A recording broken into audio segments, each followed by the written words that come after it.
हिंदी भाषी होना या हिंदी माध्यम से परीक्षाओं में उत्तर लिखना कुछ शर्म का विषय है या ऐसा कुछ लग रहा है क्या? फिर ये भी लबासना का है, वो इसका गेट खुला हुआ दिख रहा है, तो एक तरह से ऐसी पॉजिटिव एनर्जी यहाँ पर लग रही है कि हाँ मुझे यहाँ जाना है, तो गेट खुला हुआ आपके है। लिए ये फाटक खुला हुआ है। हाँ, ये यहाँ पर फिर मैंने स्टिकी नोट्स पे लिखना शुरू किया है, तो ये जैसे इस तरह से है। आइए आज फिर से दिखाते हैं, दूसरी कड़ी है ये। एक बार और इसी एस्पिरेंट का हमने इंटरव्यू लिया था, छोटी सी झलक दिखाई थी। आज फिर से जानने का प्रयास करते हैं कि सामान्य परिस्थितियों में रहते हुए किस तरह से इन्होंने तैयारी आरंभ की है। तो कृपया दिखाएं अपने स्टडी मटेरियल्स वगैरह को।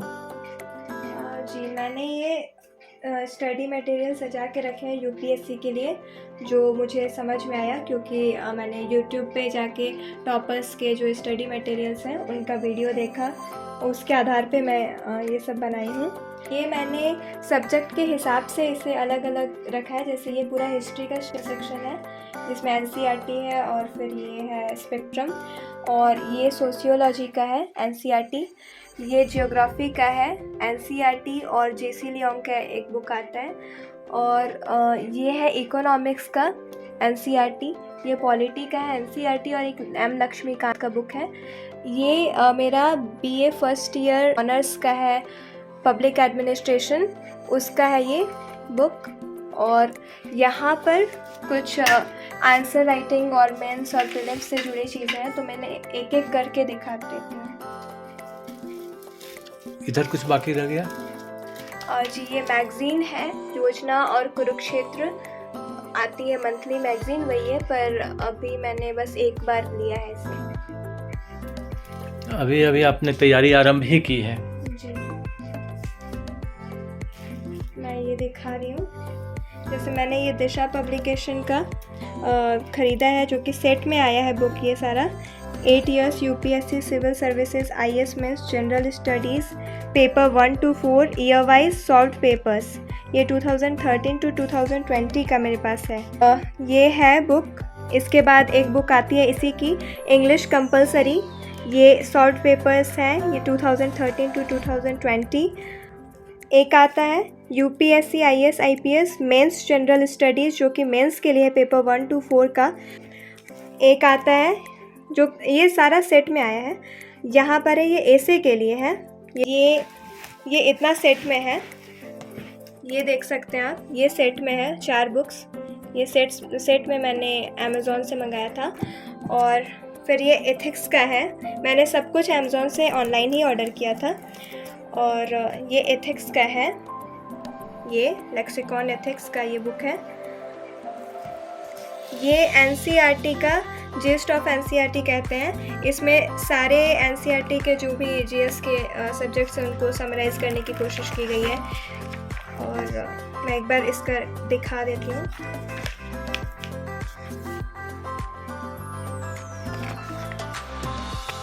क्लास 6 to 12 का एक्चुअली यहाँ पर दिया हुआ है। जैसे देख सकते हैं कि क्लास 6 का हो गया, उसके बाद फिर क्लास 7 का दिखा रहा है।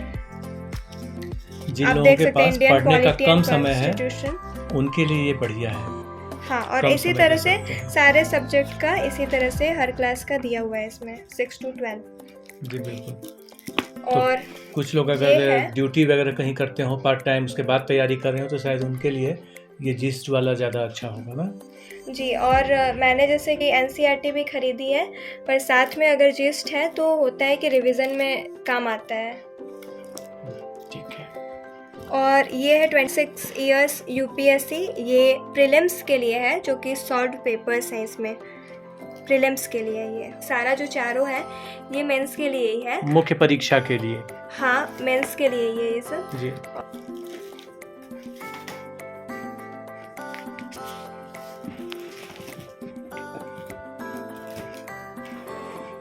तो जैसे हिस्ट्री में मैंने सारी एनसीईआरटी ली है 6 to 12, जैसे आप ये देख सकते हैं, ये 6 क्लास की एनसीईआरटी है।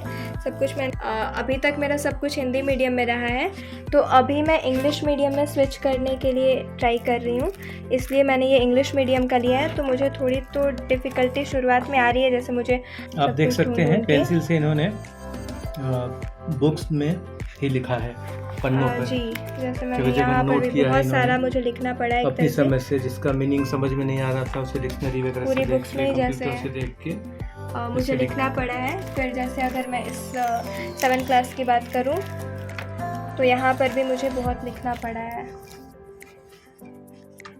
माध्यम जब बदल जाता है, आप शुरू से लेकर के और ग्रेजुएशन तक रखे हों हिंदी माध्यम और अचानक से अंग्रेजी माध्यम से कुछ करना चाह रहे हों, तो मेहनत काफ़ी करनी पड़ती है। तो ये लेकिन इसमें सपना टाइम देखने जा में कोई रहा है। बुराई नहीं है, कभी कभी सपने सच्चे भी होते हैं। देखते हैं इनका तो सपना इसी कितना तरह से सही होता मैंने है। 6 to 12 का सारा लिया है। जैसे ये 8 क्लास का हुआ, यहाँ पर फिर मैंने स्टिकी नोट्स पे लिखना शुरू किया है। तो ये जैसे इस तरह से है।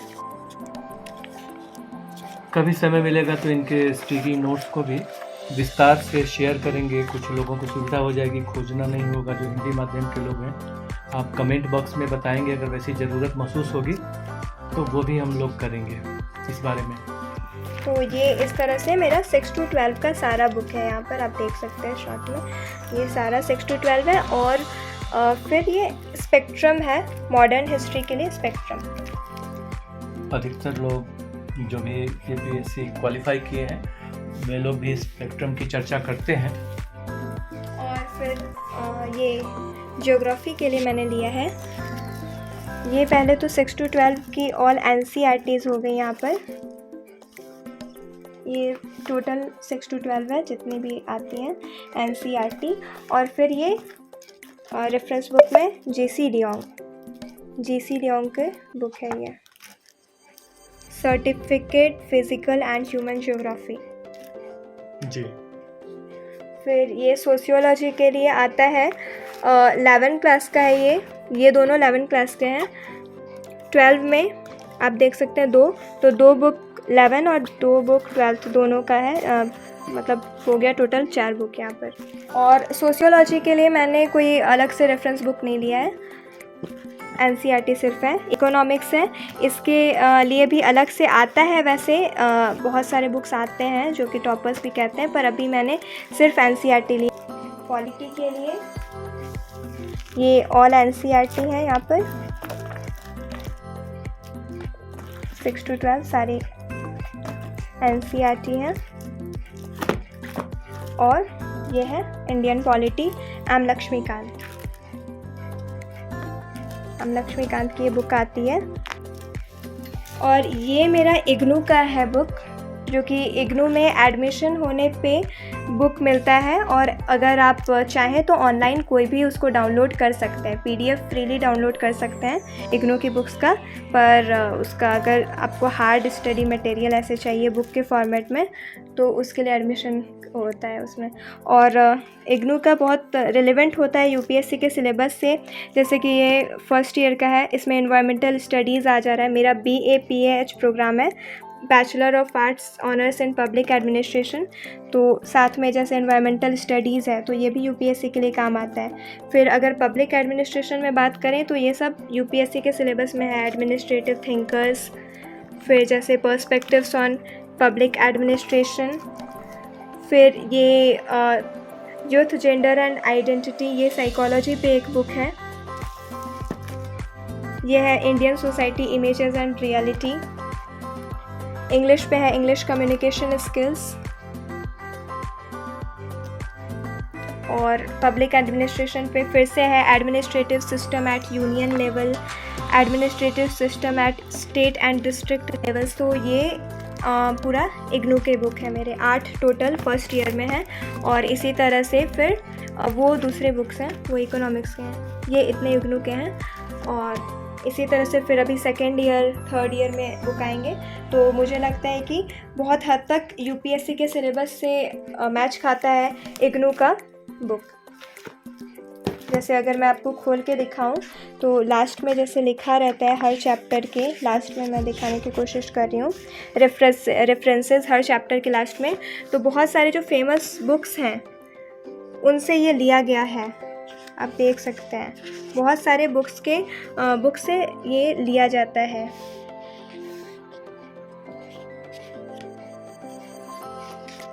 ऐसे ही हर चैप्टर के लास्ट में लिखा रहता है। तो इग्नू का बुक बहुत हद तक सहायक होता है यूपीएससी के प्रिपरेशन में। और यही मेरा स्टडी मटेरियल है। मैंने ऐसे 2 मैगजीन्स भी लिए हैं, योजना एंड कुरुक्षेत्र। सिर्फ 2 ही प्रति अभी आपके पास मतलब है ना? एक योजना का, एक कुरुक्षेत्र का। हाँ, अभी आपने शुरुआत ही की है, लेकिन जी। बहुत प्लानिंग से की है। विजन बोर्ड को एक्सप्लेन करेंगे क्या? जी ये विजन बोर्ड ही है ना, सामने लगा हुआ है। जी पिछले वीडियो में हमने थोड़ा सा इसको संक्षेप में दिखाया था, तो कृपया एक बार इसे बताएं। जी ये किस तरह से बनाया जाता है, इसका महत्व क्या है। बिल्कुल जो नए विद्यार्थी हैं और गांवों से, देहात से और इन्हीं की तरह से जिनका कोई बैकग्राउंड नहीं है यूपीएससी का, आपका भी कोई बैकग्राउंड नहीं रहा, नहीं, इसे बैकअप नहीं है, तो उस हिसाब से अभी हम लोग नए सिरे से ऐसे बच्चों के लिए इस वीडियो को प्रेरणा स्रोत बता सकते हैं जो बिल्कुल फ्रेशर हैं और हिम्मत कर रहे हैं अपनी मंजिल खुद पाने की। तो बताइए इसमें क्या है, इसके बारे में आप क्या बताना चाहेंगे? जी विज़न बोर्ड जो है वो एक तरह से लॉ ऑफ अट्रैक्शन होता है, जिसमें कि हम लोग सोचते हैं कि हाँ हमारे पास ऐसा है, तो पॉजिटिव सोचने से बहुत सारा काम होता है और हम उसके लिए, उस दिशा में जो हमारा लक्ष्य है उसके लिए मोटिवेट होते हैं इससे। जैसे मेरे सामने अगर मेरा जो लक्ष्य है वो हमेशा मुझे दिख रहा है, जैसे मैंने बेड के सामने रखा है, तो मैं सो के जब भी उठूँगी तो मुझे ये दिखेगा, या फिर दिन भर मैं पढ़ाई लिखाई कर रही हूँ तो मुझे ये दिखेगा कि हाँ मुझे ऐसा करना है, ये अचीव करना है। तो इससे एक मोटिवेशन आता है, एक पॉजिटिव एनर्जी आती है और अपना लक्ष्य ध्यान में रहता है, भटकने की संभावना कम होती है। तो इसके लिए विज़न बोर्ड होता है। मैंने इसे बनाया है खुद से पूरी तरह से। फ़ोटोज़ मैंने डाउनलोड किए जो कि ईज़िली मिल जाएंगे ऑनलाइन आपको, फ़ोटो, और फिर उसे प्रिंट करा लिए, उसे कट कर लिए। और ये 5 रुपीज़ की पन्नी आती है, ये लगभग इतनी चौड़ी है। ये मैंने ऐड किए इससे, यहाँ पर टेप है, तो ये इतनी है, 5 रुपीज़ की है। लगभग कितनी पन्नी लगी होगी आपके पूरे वॉल को पैक करने में, जितना आपने बनाया है? मुझे लगता है कि 7 या 8 यहाँ पर लगे हैं जी। तो ये 5 रुपीज़ की पन्नी है। ये इस तरह का जो लिखा हुआ आता है, ऐसा आप देख सकते हैं लिखा हुआ। ये इसका साइज़ पे डिपेंड करता है, जैसे छोटा है तो फिर 15, कोई 10 रुपीज़ का, कोई ये 30 तक में आ जाता है। तो ये साइज़ पे डिपेंड करता है। ये सब आपको कहीं भी स्टेशनरी की दुकान में बहुत ईजिली मिल जाएंगे। और ये लबासना का फिगर है, जो लबासना यानी कि यूपीएससी एस्पिरेंट्स जानते होंगे कि जब उनका सिलेक्शन हो जाता है तो वो जाते हैं Lal Bahadur Shastri national academy of administration में, उनकी ट्रेनिंग होती है, चाहे वो आईएएस, आईपीएस या फिर आईएफएस किसी भी स्ट्रीम को चूज़ करें। शायद इस सैटेलाइट से ऊपर से खींचा हुआ या प्लेन से खींचा हुआ है ना? जी फिगर? जी, ये एक पूरा दिखाना चाह रहे हैं यहाँ पे। तो ये लबासना का है, क्योंकि ये बहुत ही मेन चीज़ है, मतलब अपने ड्रीम के लिए, क्योंकि यहीं पर जाना है ट्रेनिंग के लिए, तो इसलिए मैंने इसको एकदम पहले ही चिपकाया है। और ये फिर ये भी लबासना का है, वो इसका गेट खुला हुआ दिख रहा है, तो एक तरह से ऐसी पॉजिटिव एनर्जी यहाँ पर लग रही है कि हाँ मुझे यहाँ जाना है, तो गेट खुला हुआ है। ये फाटक खुला हुआ है। हाँ, ये ऐसी फीलिंग आ रही है, यहाँ लबासना लिखा हुआ है, ये उसका गेट है। और इसके आगे अगर बढ़ूँ तो ये भी लबासना का है, ये थोड़े दूसरे एंगल से लिया हुआ है लबासना का। यहाँ पर जैसे गार्ड है और इधर का गेट खुला हुआ है इसमें, और इस साइड में आप देख सकते हैं लबासना का यहाँ पर लगा हुआ है इस तरह से। और ये मतलब एक अच्छी फीलिंग आ रही है इसको देख के, और अपने लक्ष्य के प्रति लग रहा है कि हाँ यहाँ पर ऐसे जाना है, ये एक विजुअलाइज हो पाता है ऐसा देखने से। इसके नीचे अगर आऊँ तो मेरा चूँकि ड्रीम इंडियन फॉरेन सर्विस है, भारतीय विदेश सेवा, मैंने यहाँ लिख के रखा है इंडियन फॉरेन सर्विसेज। तो इंडियन फॉरेन सर्विस है, तो उसके लिए मैंने ये रखा है कि इंडियन फॉरेन सर्विस में क्या होता है, हमें डिप्लोमेटिक पासपोर्ट मिल, तो ये मैंने यहाँ पर रखा है ताकि मुझे ध्यान में रहे कि मुझे इसके लिए पढ़ना है। और फिर ये मैंने एक नेट से निकाला है, इंडियन फॉरेन सर्विस में जो डिप्लोमेट हैं उनके रूम का था, ये मैंने इसे निकाला था। ये एक इंडियन फॉरेन सर्विस के ही फंक्शन का है, कहीं इटली का है शायद ये सीन। इसके नीचे अगर आ जाऊँ तो ये है work until your passport colour changes to maroon. जो नॉर्मल पब्लिक है उनके लिए ब्लू रंग का होता है, नेवी ब्लू टाइप का पासपोर्ट, और जो डिप्लोमेट्स होते हैं उनके लिए मरून होता है। तो ये मोटिवेशन के लिए है यहाँ पर। ये है, सब कोई जानते होंगे इन्हें, स्नेहा दुबे, जिन्होंने बहुत ही अच्छे से इंडिया को रिप्रेजेंट किया था। इंडिया और पाक पर इन्होंने कहा था, वो वायरल भी हुआ था। तो ये मैंने रखा है कि मैं भी इस तरह से करूँ। ये यहाँ इंडिया लिखा हुआ है, बाकी कंट्रीज़ का यहाँ पर लिखा हुआ है, बाकी लोग बैठे हुए हैं, तो इससे मोटिवेशन आता है। इनके नीचे मैंने डिप्लोमेट लिखा है और IFS प्रज्ञा क्रांति ये मैंने लिखा है। IFS का कलर जो है वो नेशनल फ्लैग से थोड़ा मिलता जुलता है। ये फिर से लबासना के गेट के पास का सीन दिख रहा है। इधर दूसरी गली जा रही है, ये आसपास का नज़ारा है। फिर यहाँ पर जैसे आप देख सकते हैं ऊपर में लबासना ये लिखा हुआ है। फिर इधर कंपनी गार्डन, बुद्धा टेम्पल। तो ये लग रहा है कि हाँ मैं यहाँ पर हूँ, मैं यहाँ पर वॉक करने के लिए निकली हूँ लबासना के गेट से। तो इस तरह की फीलिंग आ रही है। ये लबासना का हॉस्टल है, हॉस्टल रूम है जहाँ पर ऑफिसर्स रहते हैं। इसके नीचे मैं आ जाऊँ तो ये भी इंडियन फॉरेन सर्विस में जो डिप्लोमेट्स हैं उनका विदेश में जो फंक्शन होता है उसका एक सीन है। इसके बाद ये लबासना का ही रूम है। ये दिन का सीन है, वो रात का सीन था। ये दिन का आप देख सकते हैं, यहाँ पर खिड़की खुली हुई है और बहुत अच्छा सीन दिख रहा है। ऊपर से पहाड़ दिख रहा है मसूरी का। नीचे अगर आ जाए तो ये मसूरी, चूँकि लबासना मसूरी में है, लबासना जो है वो मसूरी में है। तो ये I will reach my goal and absolutely nothing will stop me. ये मोटिवेशन हो गया कि हाँ मुझे जब UPSC टॉप करके जाना है लबासना तो उस रास्ते में ऐसा ऐसा लिखा हुआ आएगा। तो ये एक मोटिवेशन के लिए है। ये भी एक सैटेलाइट से लिया हुआ व्यू है लबासना का। लबासना लिखा हुआ भी है यहाँ पर। ये है when you want to succeed as bad as you want to breathe then you will be successful।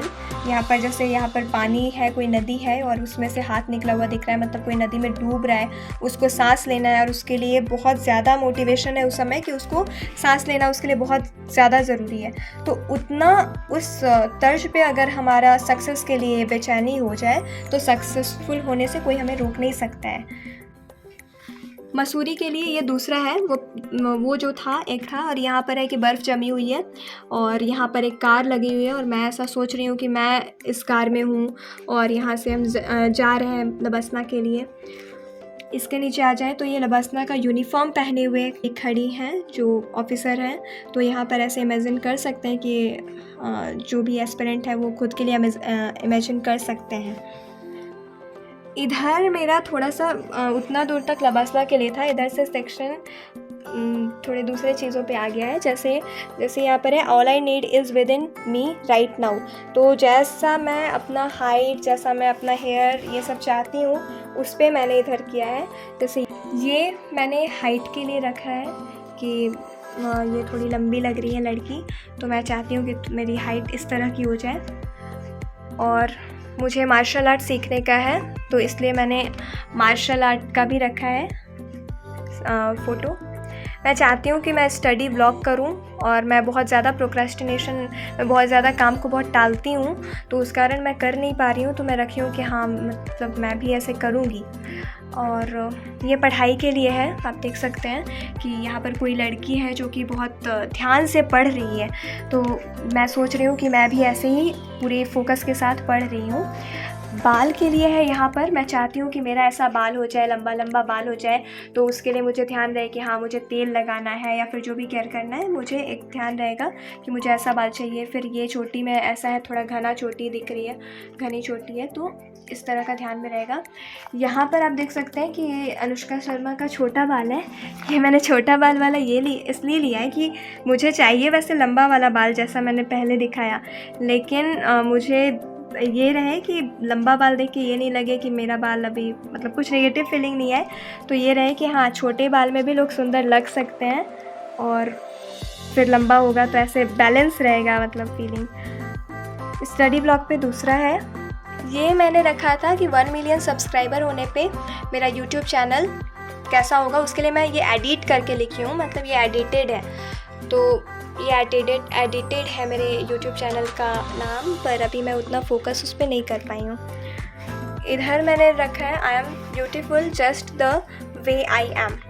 तो यहाँ पर जैसे मेरा वही हेयर के लिए एक तीसरा फ़ोटो है, हेयर के लिए, ये मार्शल आर्ट के लिए दूसरा फ़ोटो हो गया। और इधर हो गया कि मैं पढ़ाई, मतलब इतने सारे बुक के बीच में हूँ और बहुत अच्छे से पढ़ाई कर रही हूँ, तो ये पढ़ाई के फोकस के लिए है।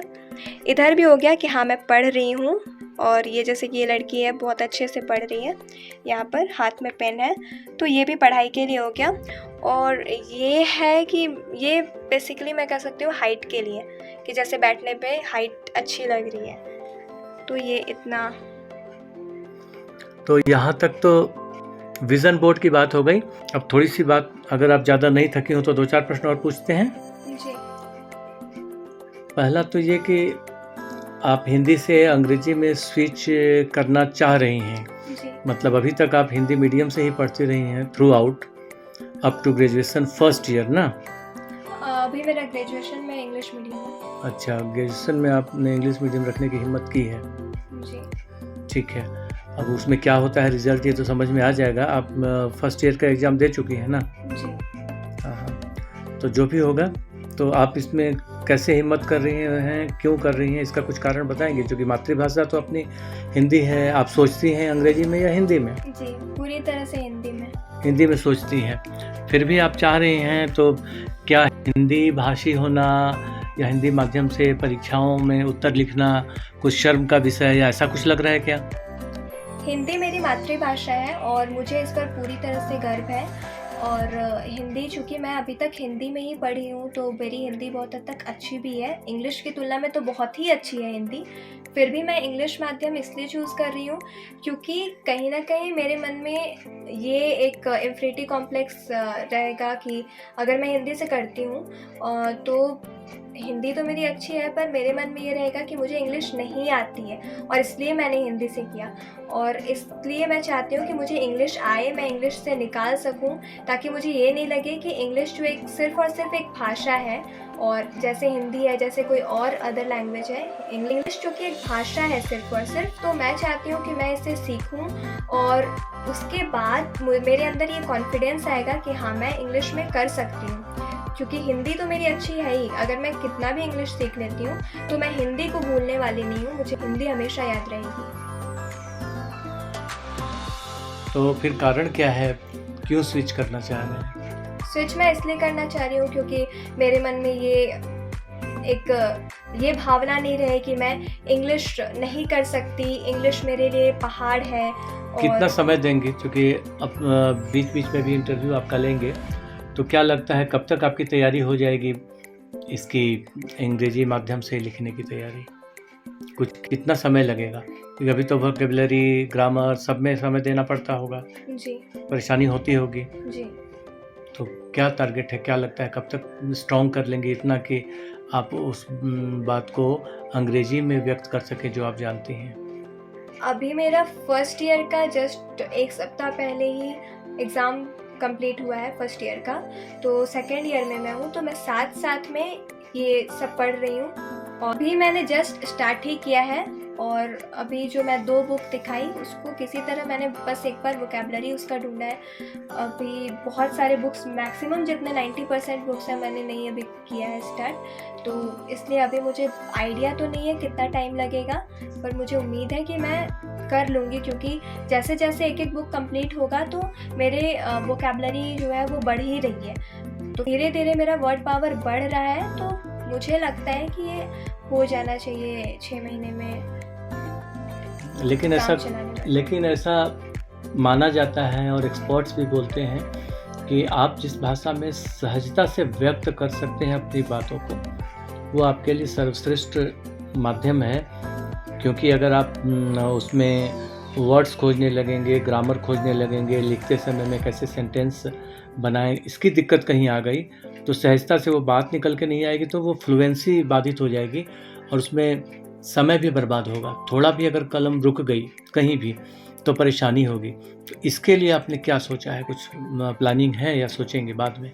इसके लिए सबसे बड़ी बात यह है कि मेरा जो स्टार्टिंग है वो 6 to 12 का NCERT मैं कर रही हूँ। उसके बाद जितने बुक्स हैं 6 to 12 में जैसे जो भी हिस्ट्री है और जितने सब्जेक्ट्स पढ़ने हैं, ज्योग्राफी हो गया और सोशल साइंस के जितने भी सब्जेक्ट हैं वो 6th क्लास से ही स्टार्ट होते हैं।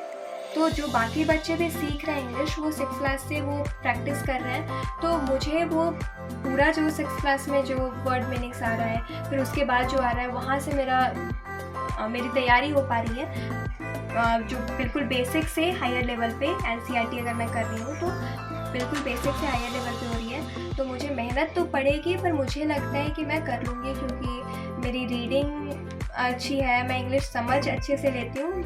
मुझे सिर्फ अपने आप को अभिव्यक्त करने में और थोड़ा वोकैबुलरी में, इन सब में प्रॉब्लम है। तो आप जिस माध्यम से पढ़ी हैं और जिस तरह स्विच कर रही हैं, क्या लगता है कि देहात के और बच्चे ग्रामीण क्षेत्रों में जहाँ पे शिक्षा की कम सुविधा है वो भी हिम्मत करें तो प्रयास कर सकते हैं?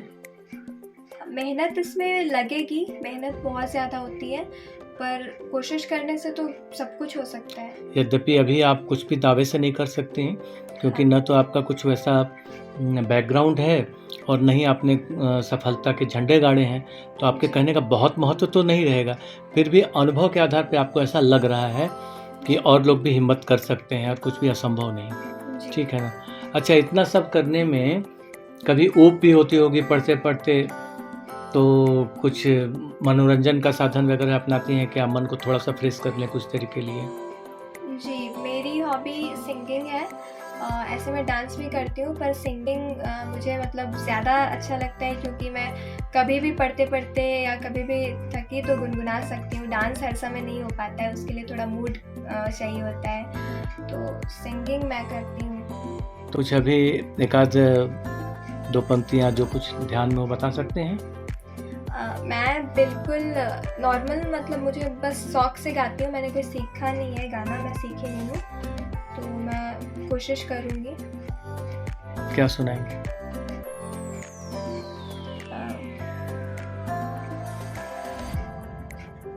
मैं ट्राई करती हूँ। कोई चेहरा है कोमल कली का, रूप कोई सलोनी परी का, इनसे सीखा सबक जिंदगी का, बेटियां तो है लम्हा खुशी का, बेटियां तो है लम्हा खुशी का, ये अगर है तो रोशन जहां है, ये ज़मीं में है और आसमां है वजूद इनसे ही आदमी का, बेटियां तो है लम्हा खुशी का, बेटियां तो है लम्हा खुशी का, हमने रब को तो देखा नहीं पर नूर ये है खुदा का ज़मीं पर, एक एहसास है रोशनी का, बेटियां तो है लम्हा खुशी का, बेटियां तो है लम्हा खुशी का, इनसे इनकी सदाएं न छीनो, इनसे इनकी अदाएं न छीनो, हक इन्हें भी तो है जिंदगी का, बेटियां तो है लम्हा खुशी का, बेटियां तो है लम्हा खुशी का, बेटियां तो है लम्हा खुशी का। Thank you. एक बात और ध्यान में आ रही है, चलते चलते यहाँ कुछ तार झूल रहा है येलो कलर का, तो कुछ बत्तियों वाला दिवाली के झालर हैं, इनके बारे में कुछ बताएंगे चलते चलते? मैंने ये लाइटिंग लगाई है, पढ़ते पढ़ते थोड़ा ये लाइट देखने में अच्छा लगता है, मैं दिखा देती हूँ। दिवाली वाली लाइट है ये।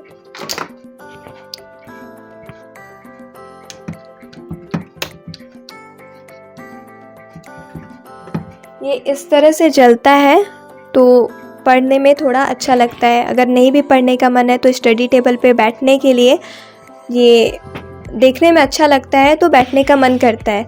अगर मुझे ऐसा लगता है कि मेरा थोड़ा रूम ऑर्गेनाइज रहता है, स्टडी टेबल अगर साफ़ सुथरा रहता है, तो मुझे पढ़ने का ज़्यादा मन करता है। इसी तरह से मैंने वहाँ विज़न बोर्ड जो दिखाया उस पर भी मैंने ऐसे झालर लगाए हैं, वो भी मैं ऑन करके दिखाती हूँ। एक सेकेंड।